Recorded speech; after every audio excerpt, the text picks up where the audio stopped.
Welcome back. Today we are reviewing the new Storm Absolute.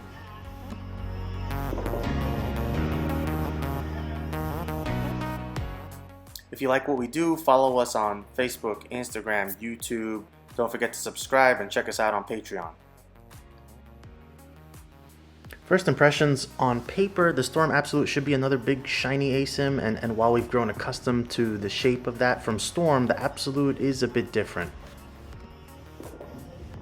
Okay, where am I going with this? Well, let's take a closer look. The Absolute puts a huge, strong asymmetric core inside a middle-of-the-road shiny cover stock. I've said in the past that while I liked balls like the Astrophysics that use the R2S on a top-line ball, on their merit, I didn't like such a middling cover on a high-end ball just in practice, right?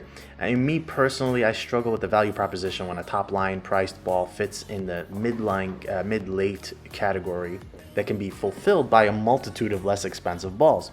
Above this, I just hate Reactagloss, plain and simple.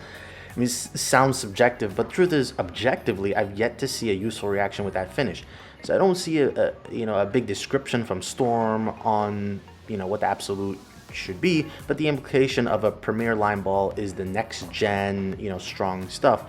The Absolute out of the gate didn't really come off strong enough that I can consider it in the mid-defined category that I would have expected it to be in. We did crack the cover with a fresh 3000 grit pad. Probably, in fact, a touch harder than I normally do, just because the reaction seemed a little too smooth or soft. What we saw was a somewhat unpredictable reaction. It started out okay for me, but every ball that made the turn, another felt maybe just too smooth to see down lane response. So I'd go from good motion to kind of a flat motion. And clearly the ball gets easy length, but what we weren't seeing was consistent motion at the end of the pattern. What I saw was a ball that's pretty sensitive to release changes, and I kind of expected a big core that wants to right itself a bit more, be less sensitive to release changes. But I think this comes down to the cover. I tried so many things to throw the balls. I never really found a place where the ball was happy. Ultimately, forward with straighter trajectories took advantage of the heavy roll of the core. Up next was Tyler, and really it was more of the same. I mean, yes, he will obviously cover a few more boards than I do, and that's relative to his game. Trouble is, he kind of had similar over-under.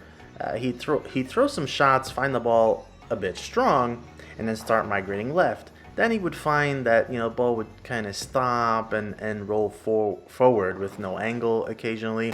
I thought, I don't want to focus on errant shots, let's say, to sort of put that on the ball, but it happened quite a bit, and now perhaps the cover is a bit weak for this fresh house shot.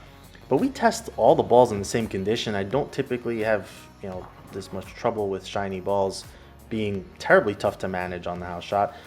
It made me really feel like the cover is just extremely weak, or it needs a complete resurface to get a different underlying grit and then get a little shine in. I mean, going historically, I love R2S in general, so even in principle, I don't like it on high-end balls anymore. I didn't expect to see this much trouble using it. We did go a little, harder towards the end of Tyler's shoot with a 3000 pad, and it did cut down the over-under a bit more, but the ball, I would say, didn't quite face up the way I would have liked to see. And given the improvement it had, it really puts more credence into the idea of a complete resurface. Next was Brian. In his case, I would say the Absolute looks better. In his natural groove on this pattern, somewhere near the second arrow, the Absolute is actually in its happy zone. So we see that length work, but this time it kind of matches up the sort of core turning over in the end of the pattern, leading to a good downlane motion. I would say it still felt a bit on the weaker side overall. I mean, the only telltale in Brian's case that anything was amiss was that several times the shot would look great, but then leaves a ringing corner. That happened to me and Tyler as well. So really it was just kind of a little late coming in behind the head pin. Just to wrap up with some final thoughts. Now, obviously, we can only gauge what we see, and on this walled up house condition and this pair of lanes, the Absolute really didn't match up very well for us. I mean, it did work for Brian.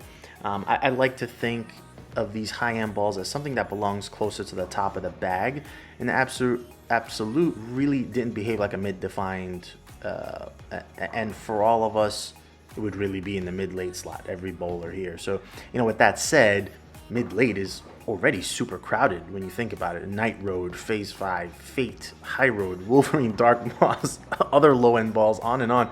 As it is, I can tell you where it fits, and then you can decide for yourself what you want to do. I'd like to probably come back to this ball with a significant change in surface to give it another shake.